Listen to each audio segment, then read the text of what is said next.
ये सपा बसपा कांग्रेस के लोग तो दंगा करवाते थे, गरीबों का जो हक था उसको डकैती डालते थे,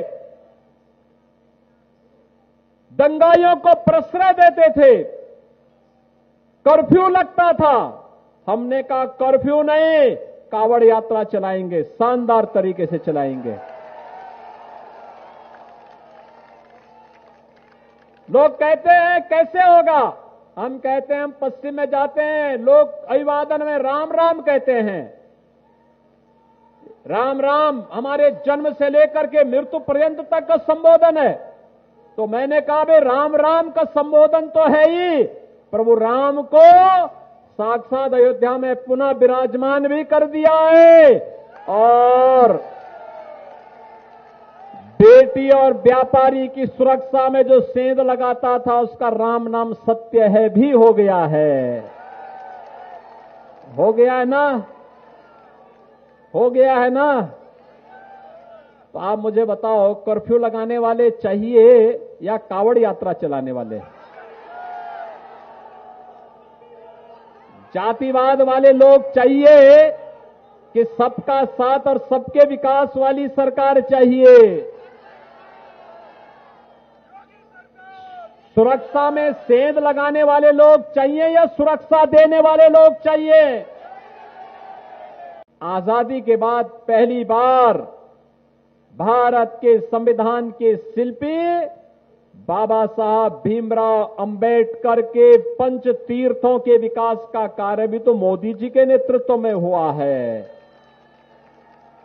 कांग्रेस नहीं कर पाई, समाजवादी पार्टी नहीं कर पाई, अन्य दल भी दलदल में धंसे रहे, बाबा साहब का नाम लेते रहे, लेकिन कार्य नहीं किया। यह कार्य भी किया है तो मोदी जी ने ही किया है।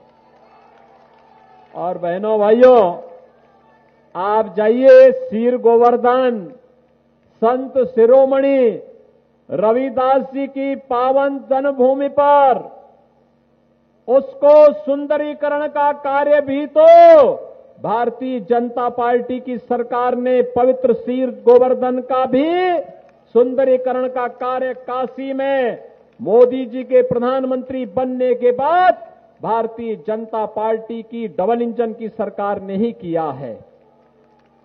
और बहनों भाइयों, आपने देखा होगा 5 सदी का इंतजार समाप्त हुआ ना, अयोध्या में रामलला विराजमान हुए ना, और अयोध्या में रामलला विराजमान होने के पहले अयोध्या के अंतर्राष्ट्रीय एयरपोर्ट का नामकरण महर्षि वाल्मीकि के नाम पर भी किया गया। भारतीय जनता पार्टी कहती नहीं, करके दिखाती है, करके दिखाती है। और इसीलिए हम लोग आए हैं बहनों भाइयों, 4 करोड़ गरीबों को अगर सिर ढकने के लिए छत दिया है तो बाबा साहब भीमराव अंबेडकर से जुड़े हुए पंच तीर्थों को सम्मान देने का काम भी मोदी जी के नेतृत्व में हुआ है। और अयोध्या में रामलला के भव्य मंदिर के निर्माण का कार्य भी यह भारतीय जनता पार्टी की सरकार ने दिया है। गरीब कल्याण भी है, महापुरुषों का सम्मान भी है, और आस्था को भी सम्मान दिया जा रहा है। ओम कुमार हमारा एक जुझारू विधायक है, लखनऊ में काम करता है, मेहनत करता है, तब योजनाएं लेके आता है। नगीना में मेडिकल कॉलेज की सौगात मिली इन लोगों के प्रयास से।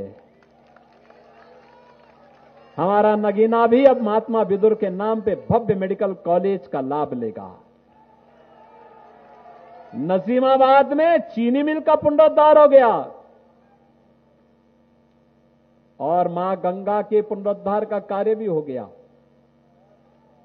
नमामि गंगे परियोजना के माध्यम से अविरल और निर्मल गंगा की संकल्पना को साकार करने के लिए मैं स्वयं यहां बिजनौर में आया था। बिजनौर से बलिया तक की रथ यात्रा हम लोगों ने निकाली थी गंगा यात्रा के रूप में।